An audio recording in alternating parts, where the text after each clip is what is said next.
Hello everyone. What's our next vlog on? Well, I know that a lot of you out there that are professional geeks, creative people, and so forth, you want to have great ideas and put them into action, but you often worry about not being imaginative enough or capturing your great ideas. What's the solution? Well, the solution is this. Not this specific notebook, of course, but a little something else I like to call a brainstorm book. So what are we going to talk about? The art of the brainstorm book, a technique I use to get creative ideas for business, for my own works, for my writing, and for my blog. I've been using it for years, and I think you'll find it very effective and useful. This, of course, brings up the question, what is a brainstorm book? Beyond sounding like some kind of artifact in Magic the Gathering edition 512, the Brainstorm Book is a small notebook that you keep with you to write down ideas as they strike you. The goal of the Brainstorm Book is not to generate ideas, but to catch them. This is not about sitting down and getting ideas, but catching the ones during the day, the inspired ones that strike you at work, on the job, bicycling, though hopefully you won't write in the book while bicycling, and so forth. This is about developing good brainstorming habits, not relying on sitting down and having brainstorming sessions or ignoring ideas. And that's what the brainstorming book is about. So, why do this? Well, beyond the fact that you may experience peer pressure because I'm telling you to, a brainstorm book is important because we're always thinking, but we're not always capturing the ideas that are coming into our heads. We also may fear losing ideas, and a habit of catching them lets us focus on the new ideas and not the fear of losing them. And this also gets into the habit of brainstorming constantly, and in fact actually seeing that we're always brainstorming constantly. You're never out of ideas, you're just not realizing how many you have. Frankly, we're having multi-million-dollar ideas all the time, but we don't realize it because we're forgetting them, ignoring them, not capturing them, or so panicked about finding the ideas we're not being that imaginative. So, step one, get a notebook. I recommend one that's not too large or too small. My favorite are the 4 3/8 inch by 7 inch. Those are a nice size, will fit in everywhere, but aren't so big they get ungainly. And they kind of had a nice amount of space to write in. Make sure you have a pen with that book always. And yes, a pen. Not a pencil, no erasing. You should have to cross out or note when an idea you wrote down is bogus, wrong, inappropriate. That record will be very helpful. Now you carry this book pen team up everywhere in your backpack, purse, briefcase, whatever you use. That's step one. Step 2. Carry that book with you at all times, and when you're struck by a big idea, and yes, I'm using capital letters for that affects your career and creations, write it down. A big idea is that idea that is good and feasible, at least seems feasible at the time. You kind of know it because it's so good, so awesome, so appropriate, you just know it would work. It's kind of an intuitive feel with a little bit of evaluation. It's the kind of thing you have to find out for yourself, so I always recommend erring on the side of caution and writing down your ideas until you realize how to truly detect a big idea. And you'll kind of know it when you see it. I know that's not much of an answer, but that just tends to be the truth. So step 2, when big ideas strike you for your careers and creations, write them down in your brainstorm book.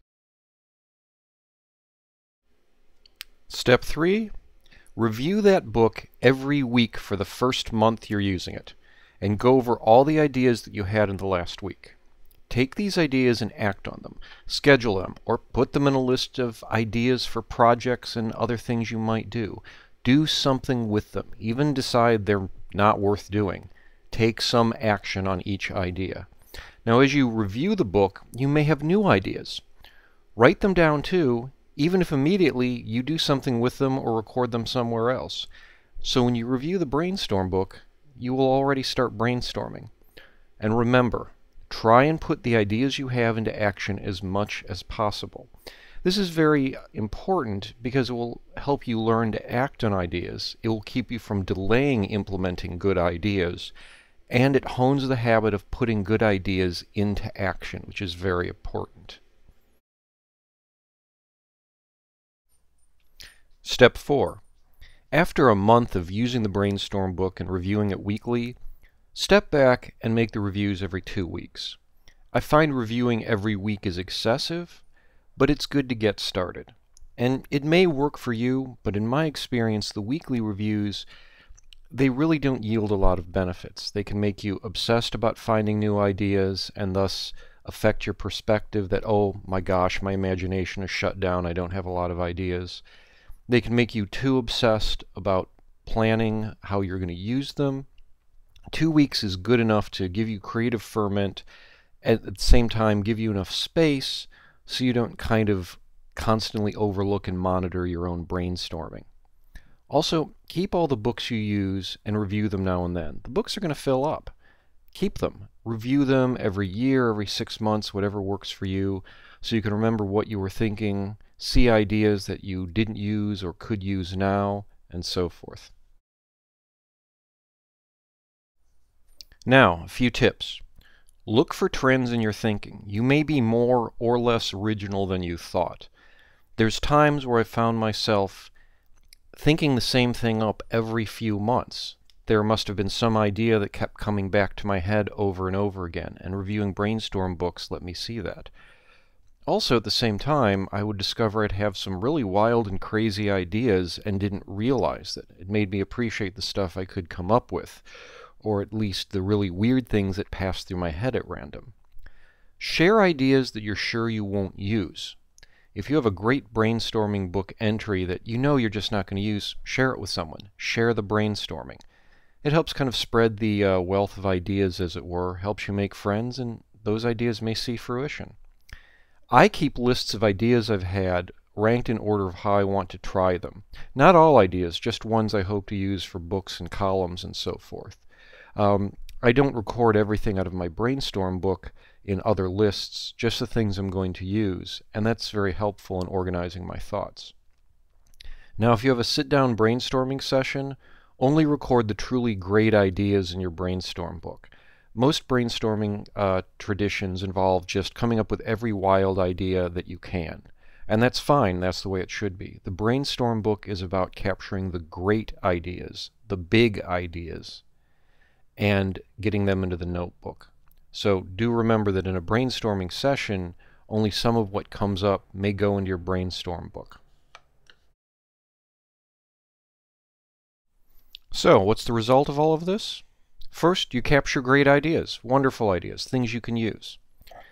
You help stop the fear of losing ideas that can paralyze you and actually shut your imagination down. This helps you see how imaginative you are, or maybe in a few cases that you need to work that imagination more. It helps you decide what ideas to pursue. It helps you understand your brainstorming and seeing how your mind works. And finally, it gets you into the habit of brainstorming and appreciating it. You see how your brainstorming works. You see that it happens all the time. You see how it functions and what inspires you. So having the Brainstorm book does all these things for you. So what are your next steps? Here's what you do. Get your book and pen tomorrow and start doing this. No excuses. Make the time. Go do it. Grab a notebook and a pen now if you have to. In the next month, I want you to take at least one great idea and truly act on it. Don't just write it down or make a plan. Make it real. Make it happen. And finally, in the next month, I want you to share at least one great idea you won't use with someone else and invite them to use it. So folks, those are your instructions. Get moving. Hope that helped you out. So go get your Brainstorm book, follow my directions, and let me know how it worked out. I'd like to hear about your experiences brainstorming, and I might learn a few things from listening to you. So you take care, and I'll see you next video log.